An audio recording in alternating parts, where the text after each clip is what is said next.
नमस्कार, मैं पूजा। देश प्रदेश की महत्वपूर्ण राजनीतिक खबरों में आपका स्वागत है। आज है 1 फरवरी, दिन रविवार। खबरों की ओर बढ़ने से पहले आपके शहर से हमारा बुलेटिन देख रहे हैं, हमें कमेंट करके जरूर बताएं, जिसके बाद आपका नाम हमारा बुलेटिन के अंत में दिखाया जाएगा। चलिए अब बढ़ते हैं अब तक की 21 बड़ी खबरों की ओर विस्तार से। उदित राज ने उप मुख्यमंत्री शपथ पर उठाए सवाल। कांग्रेस नेता उदित राज ने महाराष्ट्र में दिवंगत अजीत पवार की पत्नी सुनेत्रा पवार के उप मुख्यमंत्री पद की शपथ पर निशाना साधा और कहा कि 13 दिनों तक इंतजार करना चाहिए था।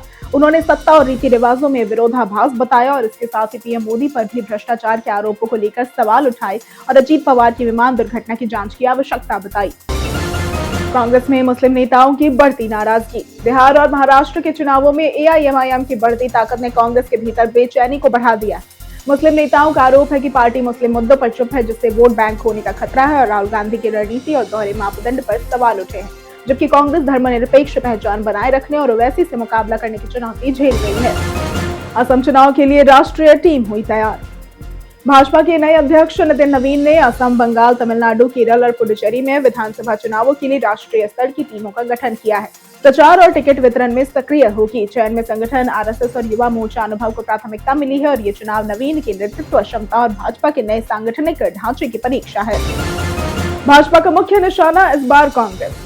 इस साल होने वाले 5 विधानसभाओं के चुनाव में भाजपा का मुख्य निशाना कांग्रेस होगी, क्योंकि वो विपक्ष की धुरी और उसकी प्रमुख प्रतिद्वंदी है। असम में सीधे मुकाबले केरल में कांग्रेस वाम गठबंधन और तमिलनाडु में कांग्रेस संयुक्त गठबंधन के खिलाफ संघर्ष होगा। पश्चिम बंगाल में भाजपा और तृणमूल का सीधा मुकाबला है।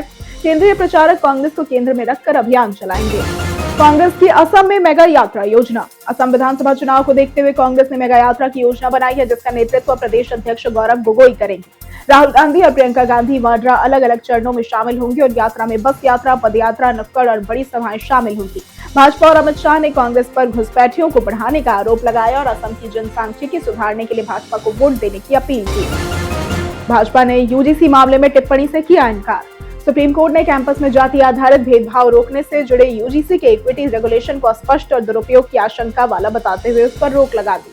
भाजपा ने मामले पर टिप्पणी से इनकार करते हुए न्याय सुनिश्चित करने की बात कही और वहीं कांग्रेस, सपा, बसपा और तृणमूल कांग्रेस ने फैसले का स्वागत किया, जबकि विपक्ष ने सरकार पर टकराव बढ़ाने का आरोप लगाया। हामिद अंसारी के बयान पर मचा सियासी बवाल। पूर्व उपराष्ट्रपति हामिद अंसारी की भारतीय इतिहास पर टिप्पणी को लेकर विवाद फिर बढ़ गया है। उन्होंने गजनवी और लोदी को बाहरी नहीं बल्कि भारतीय बताया और इस पर भाजपा ने कांग्रेस पर हिंदू विरोधियों का महिमा मंडन करने का आरोप लगाया। भाजपा प्रवक्ता शहजाद पूनावाला ने कहा कि कांग्रेस इकोसिस्टम में ऐतिहासिक आक्रमणकारियों के अपराधों को सफेदपोश करता रहा है। मनरेगा के बाद अब आरटीआई निशाने पर। कांग्रेस ने मनरेगा को हटाकर जी राम जी योजना लाने और अब आरटीआई पर संभावित हमले को लेकर मोदी सरकार पर निशाना साधा है। मल्लिकार्जुन खड़गे ने आर्थिक समीक्षा में आरटीआई कानून की पुनर्समीक्षा, मंत्री स्तरीय वीटो और पारदर्शिता घटाने के सुझावों पर चिंता जताई। उन्होंने आरोप लगाया कि सरकार ने आरटीआई को कमजोर किया, आयोग में पद खाली रखे और भ्रष्टाचार छिपाने की कोशिश की। शशि थरूर ने राहुल गांधी की खुलकर की तारीफ। कांग्रेस सांसद शशि थरूर ने राहुल गांधी को ईमानदार नेता बताते हुए कहा कि वे सांप्रदायिकता, नफरत और विभाजनकारी राजनीति के खिलाफ मजबूत आवाज है। थरूर ने स्पष्ट किया कि उन्होंने राहुल के खिलाफ गलत टिप्पणियों का कभी समर्थन नहीं किया। पार्टी नेतृत्व से मुलाकात के बाद उन्होंने कहा कि सब ठीक है। उन्होंने मीडिया पर उनके रुख को गलत तरीके से बीजेपी समर्थक बताने का आरोप भी लगाया। कांग्रेस राज्य में बदली असम की जनसांख्यिकी। केंद्रीय गृह मंत्री अमित शाह ने आरोप लगाया कि कांग्रेस के शासन में असम की जनसांख्यिकी बदल गई और 7 जिलों में 64 लाख घुसपैठिए बहुसंख्यक हो गए। उन्होंने कहा कि मोदी सरकार घुसपैठ रोकने के लिए काम कर रही है और 1.26 लाख एकड़ भूमि मुक्त कराई गई है। अमित शाह ने विधानसभा चुनाव में भाजपा को वोट देने की अपील की और मिसिंग समुदाय की भूमिका की सराहना की। भारत EU FTA पर गोयल का पलटवार। केंद्रीय मंत्री पीयूष गोयल ने भारत EU FTA पर कांग्रेस की आलोचना को अंगूर खट्टे हैं बताते हुए खारिज किया।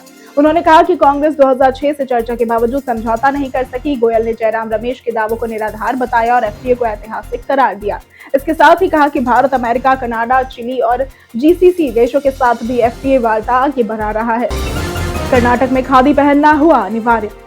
कर्नाटक सरकार ने खादी के उपयोग को बढ़ावा देने के लिए अधिकारियों से हर महीने के पहले शनिवार को खादी पहनने का आग्रह किया है। इसके साथ ही महिला सरकारी कर्मचारियों को मासिक धर्म के दौरान सालाना 12 दिन का सवेतन अवकाश देने का आदेश भी जारी किया है। इसके अलावा राज्य की बसों और बस अड्डों पर तंबाकू उत्पादों के सभी विज्ञापनों पर पूर्ण प्रतिबंध लगा दिया गया है। शिवसेना ने भाजपा पर उठाए सवाल।